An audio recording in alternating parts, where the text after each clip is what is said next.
ভারতবর্ষের ইতিহাস কয়েক হাজার বছরের পুরনো। যখন সনাতনী হিন্দুরা ভারতবর্ষে আছে তখন কিন্তু ইসলামের জন্মও হয়নি। মুসলমান ধর্ম এত বছরের নয় যত বছরের হিন্দু ধর্ম। এই ভারতবর্ষ একসময় হিন্দুদেরই দেশ ছিল।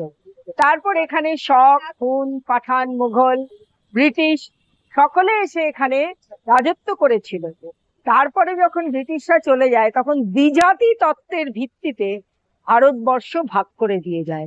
অথচ দ্বিজাতি তত্ত্বের ভিত্তিতে পাকিস্তান হলো মুসলমান রাষ্ট্র, কিন্তু ভারতবর্ষ হিন্দু রাষ্ট্র হলো না। যদিও এখানে অত্যন্ত হিন্দু বেশি এবং হিন্দু মেজরিটি, কিন্তু এখানে হিন্দু রাষ্ট্র হলো না আমাদের প্রথম প্রধানমন্ত্রী শ্রী জওহরলাল নেহরুর ভুলের জন্য এবং মহাত্মা গান্ধীর ভুলের জন্য। তারা এটাকে সেকুলার রাষ্ট্র করে দিল। আমার একটা প্রশ্ন আছে, আমি মনে মনে ভাবি, আমি তো কলকাতা হাইকোর্টে প্র্যাকটিস করি, সেকুলার বলতে মানুষ কি বোঝে? হিন্দু সেকুলার না মুসলমান সেকুলার? কোনটা সেকুলার? মুসলমানেরা যা পারে তাই করতে পারে, কিন্তু হিন্দু যদি বলে আমি হিন্দু, সঙ্গে সঙ্গে আমরা বলি যে এই মানুষটি অত্যন্ত কমিউনাল। কিন্তু আমরা কমিউনাল নই, আমরা দুহাত ভরে দুহাত সামনে করে সব মানুষকে আমাদের বুকে টেনে নিয়েছি। কিন্তু মুসলমানরা কোনোদিনই হিন্দুদের কিছুতেই এক করতে পারেনি। এখন দেখুন বাংলাদেশে মুসলমানেরা কিভাবে করছে, হিন্দুদের ওপর অত্যাচার চলছে। ওরা বলছে না না, হিন্দুদের ওপর কোনো অত্যাচার হচ্ছে না, তারা অসুস্থ হয়ে মারা গেছে। মুর্শিদাবাদ ভারতবর্ষের অংশ, বাংলার অংশ। এখানে কি করে মুসলমানেরা হিন্দুদের ওপর অত্যাচার করতে পারে আর পুলিশ প্রশাসন কি করে সেটা নিয়ে চুপচাপ থাকতে পারে? সেটা একটা কারণ হচ্ছে এই যে ওবিসি, মুসলমানদের ওবিসি বলে ঢোকানো হয়েছিল, বেশিরভাগই পুলিশে ঢোকানো হচ্ছে। পুলিশে এখন বেশিরভাগ মুসলমান হয়ে যাচ্ছে। আর আমাদের হিন্দুদের তো একটা দুটো বাচ্চা হয়, মুসলমানদের তো 10টা 12টা বাচ্চা হয়। আস্তে আস্তে দেখা যাচ্ছে মুসলমান মেজরিটি হচ্ছে। সেই জন্য হিন্দুকে জাগতে হবে। হিন্দুকে যদি নিজেকে বাঁচাতে হয়, ভারতবর্ষের হিন্দুত্ব যদি ফিরিয়ে আনতে হয়, আমাদের সনাতনী ভাবধারা যদি আমরা নিজেদের মতো করে চালিয়ে নিয়ে যেতে চাই, হিন্দুকে জাগতে হবে, হিন্দুকে ভাই ভাই হতে হবে। মুসলমানদের বিরুদ্ধে আমি কোনো কথা বলছি না, আমি জেহাদি মুসলমানদের বিরুদ্ধে বলছি। সাধারণ মুসলমানেরা আমাদের বন্ধুও হয়, কিন্তু জেহাদি মুসলমানদের এক্ষুনি ভারতবর্ষ থেকে বিদায় করে দেওয়া উচিত।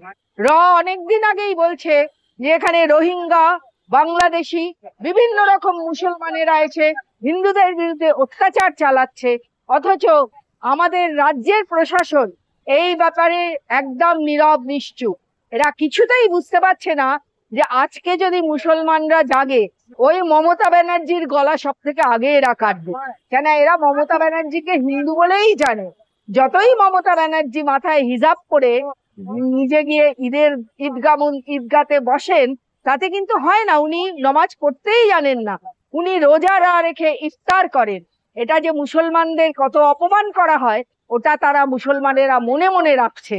মুসলমানেরা এই যে এটা মনে মনে রাখছে, এটা কিন্তু একদিন মমতা ব্যানার্জির ওপরেই ওরা এগেইনস্টেই চলে আসবে।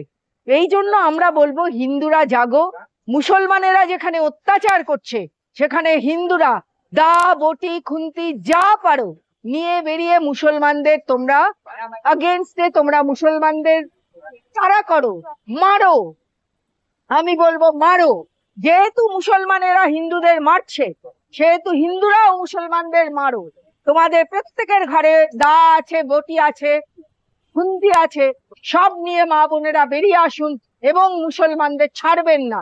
মা বোনেরা কখনোই ভাববেন না যে ও আমার ইজ্জত নিতে পারে, বা আপনি এটাও ভাববেন না যে পাশের বাড়ির লোকের ইজ্জত নিয়েছে, পাশের বাড়ির লোক মারা গেছে, আমি তো মারা যাইনি, আমার বাড়ির লোকেরা তো বেঁচে এসছে।